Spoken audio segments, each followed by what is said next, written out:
Orang akan mati ketika ruang tidak nyaman, tapi orang nggak akan mati ketika ngeliat bangunan jelek.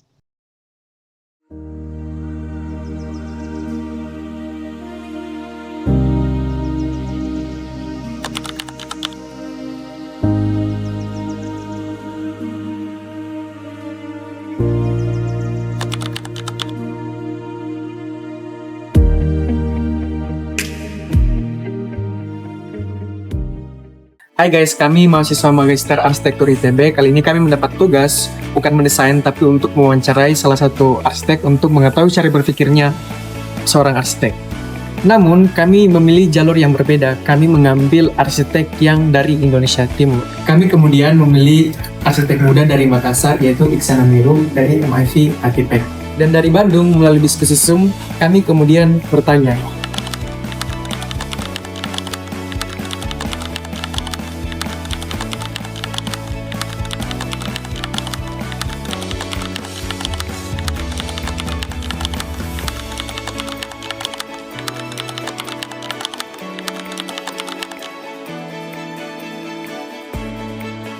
kenapa dia hebat? Kenapa dia dipercaya? Kenapa proyeknya berlanjut? Pertanyaan itulah yang membawa kami ke meja kerja arsitek Iksan Amirul. 2 proyek, 2 skala, 1 cara berpikir. Kami di setiap proses desain itu olah tampak, olah bentuk itu belakangan setelah prinsip ruang, flow ruang, program ruang, detail ruang itu selesai. Bagaimana orang bisa menggunakan ruang itu dengan nyaman, wayfindingnya mungkin lebih jelas sirkulasinya, dia nggak merasa bingung dia ada di ruang mana, nggak merasa tertekan ketika di ruang itu, bagaimana udara bisa masuk, cahaya bisa masuk, seperti itu. Setelah itu baru soal bentuknya, tampaknya. Yang menarik bagi kami dari Kak Iksan adalah bagaimana dia mendesain tidak memulai dari sebuah bentuk, tetapi dia mulai dari sebuah pertanyaan mendasar, yaitu bagaimana orang merasakan pengalaman ruang itu. Apakah ia merasa nyaman, apakah sirkulasinya jelas, apakah udaranya enak, baru bentuknya menyusul kemudian. Jadi, bagi kami, Kak Iksan itu tidak hanya sekedar mendesain sebuah bangunan, tetapi ia mendesain sebuah pengalaman. Kalau ditanya referensi, Kak Iksan tidak menyebut arsitek terkenal, namun dia menyebut sebuah kampung dengan rumah panggungnya. Memang ini dua ini berprinsip dari arsitektur rumah tradisional yang masih prinsip rumah panggung. Tapi kita coba membawa dengan konteks yang kekinian, menggunakan material-material industri, kemudian juga aktivitasnya juga hampir sama kayak yang terjadi di rumah panggung, kayak di Padi itu kan. Kalau teman-teman lihat foto detailnya itu di bawah itu ada di situ tempat-tempat tidur gitu, di balik rosternya. Jadi di situ biasa supir-supir nyender. Yang memang kalau di rumah panggung kan kalau kita lihat di bawah itu siang-siang orang baring-baring. Yang sifatnya cara aktivitas rumah panggung itu nggak jauh beda dengan yang ada di sini. Di ruangnya ini bukan cuma satu fungsi. Jadi juga di sini sudah pernah ada acara pernikahan juga, acara gathering perusahaan juga. Jadi harapannya ruang itu kita buat fleksibel, nggak mutlak dengan fungsi tertentu. Karena kedepannya ini akan terus berkembang terkait aktivitas, kegiatan. Jadi bagaimana ruang kita itu nggak kaku, jadi bisa multifungsi. Buat kami, ini yang paling unik dari Kak Iksan. Dia tidak melihat rumah panggung sebagai bentuk yang harus dicontoh, namun dia melihatnya sebagai cara hidup yang ternyata dapat bekerja pada bangunan modern. Lihat Padi, di sana supir dapat tidur, anak-anak dapat bermain, dan pengunjung dapat beristirahat sebentar. Ini persis seperti filosofi kolong rumah panggung tradisional, namun itu muncul secara natural, bukan karena dipaksa, bukan karena diatur.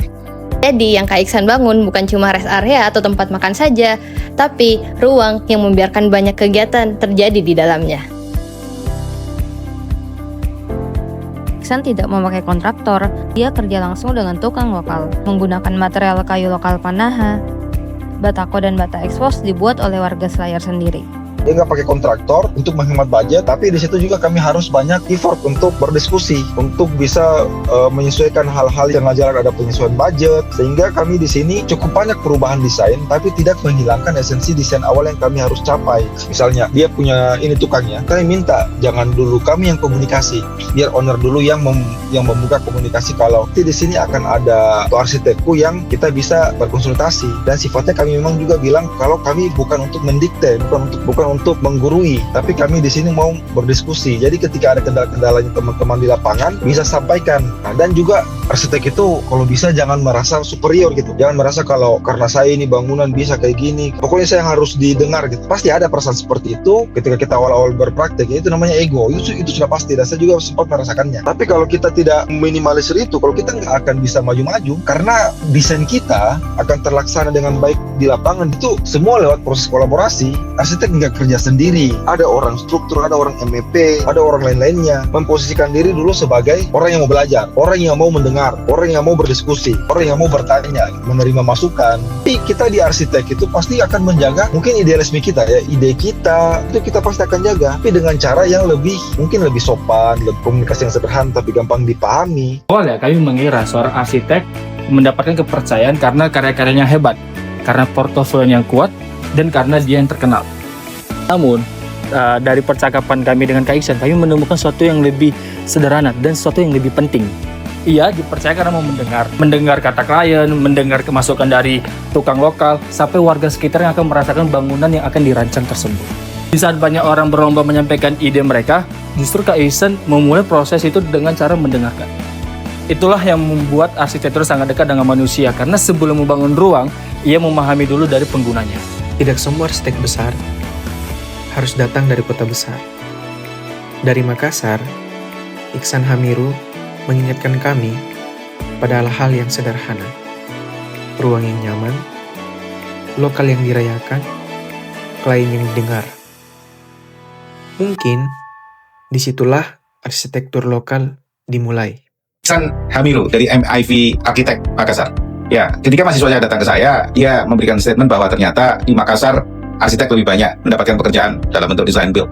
Nah, ini memang karakter dari Iksan Hamiru ya, bahwa bahkan disebutkan dia itu participatory design build ya. Jadi karena ada di Makassar dan mereka masih punya budaya yang kuat, si arsitek ini ketika design build banyak melibatkan warga lokal. Apa yang bisa kita pelajari dari Iksan Hamiru ya? Dari diskusi bersama mahasiswa saya, ternyata si arsitek ini lebih menempatkan dialog, partisipasi, komunikasi, dan interaksi. Iksan tidak merancang dengan langsung mengeksplorasi bentuk, namun menggali dulu apa yang dibutuhkan oleh si klien ya. Biarkan pengguna nyaman dulu, baru setelah itu kreativitas bentuk arsitek dimasukkan. Dan kreativitas ini digunakan untuk mencari referensi yang menciptakan kebaruan dan tidak terlalu terpengaruh dari apa yang diinginkan klien dengan bentuk-bentuk yang ada di sekitarnya yang sudah ada. Dan kepada mahasiswa saya, Iksan Hamiru berbagi.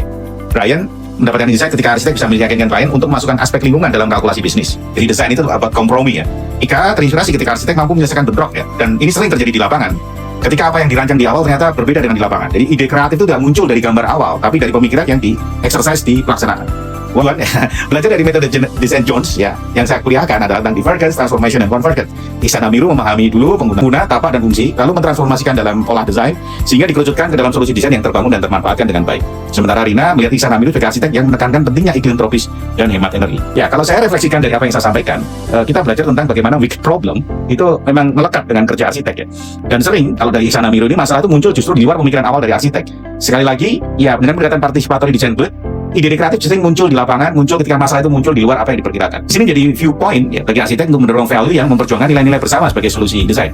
Seperti kata Kishos, design thinking adalah ketika desainer melihat suatu situasi permasalahan dari sudut pandang tertentu dan membuat aneka kerangka solusi berbasis nilai-nilai yang diperjuangkan. Mendengar, Mengolah, Mengayomi. Merasakan.